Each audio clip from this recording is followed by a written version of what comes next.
India की सरकार उठा के फेंक देगी। और हम जो दलित हैं, आदिवासी भाई हैं, उनके रिजर्वेशन में कोई कमी नहीं आएगी, मैं आपको गारंटी देके कह रहा हूं। और जो पिछड़ों का हक बनता है वो उनको मिलेगा।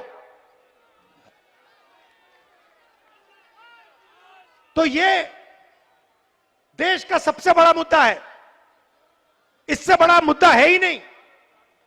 सामाजिक अन्याय और इसी से जुड़ा हुआ आर्थिक अन्याय। भाइयों और बहनों, आप किसी प्राइवेट कंपनी में जाइए, किसी भी प्राइवेट कंपनी में जाइए और वहां पूछिए यहां पे पिछड़े लोग कितने हैं, दलित कितने हैं, आदिवासी कितने हैं, आपको एक नहीं मिलने वाला। फिर आप जाइए हिंदुस्तान की सरकार में जाइए,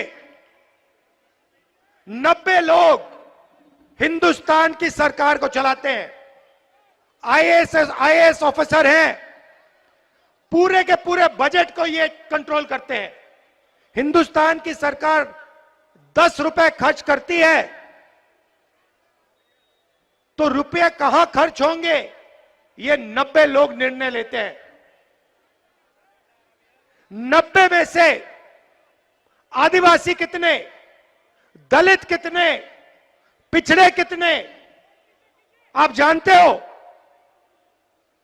देखो सन्नाटा छा गया, सब चुप हो गए।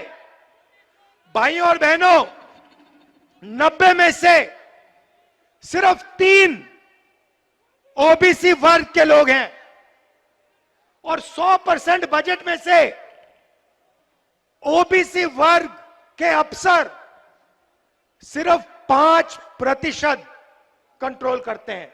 मतलब अगर हिंदुस्तान की सरकार 100 रुपए बजट में बांटती है तो 5 रुपए का निर्णय ओबीसी वर्ग लेता है। आप जानते हो दलित वर्ग के अफसर कितना निर्णय लेते हैं? फिर से बोलो, जीरो जितना, उसको जीरो ही मान लो। आदिवासी वर्ग, उनको भी जीरो मान लो।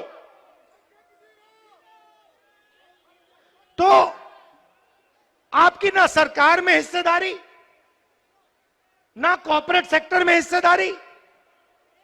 आप जाइए, लिस्ट निकालिए, प्राइवेट अस्पतालों की लिस्ट निकालिए, उसमें देखिए, उसमें आपको दलित नहीं मिलेगा, मैनेजमेंट में एक ओबीसी नहीं मिलेगा, एक मालिक नहीं मिलेगा, एक आदिवासी, एक दलित, कोई नहीं मिलने वाला उसमें।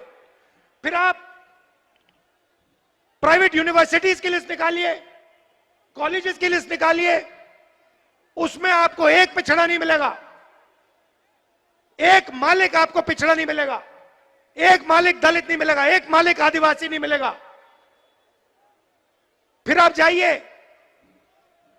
और कहिए ठीक है, कॉर्पोरेट सेक्टर में नहीं मिला, सरकार में नहीं मिला, अस्पतालों में नहीं मिला, यूनिवर्सिटी कॉलेज में नहीं मिला। और फिर आप लिस्ट निकालिए जो कॉन्ट्रैक्ट से काम करते हैं, कॉन्ट्रैक्ट लेबर की लिस्ट निकालिए और उस लिस्ट में आपको सिर्फ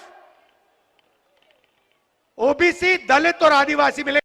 Subscribe our channel for latest news and updates, and don't forget to press bell icon for latest notifications.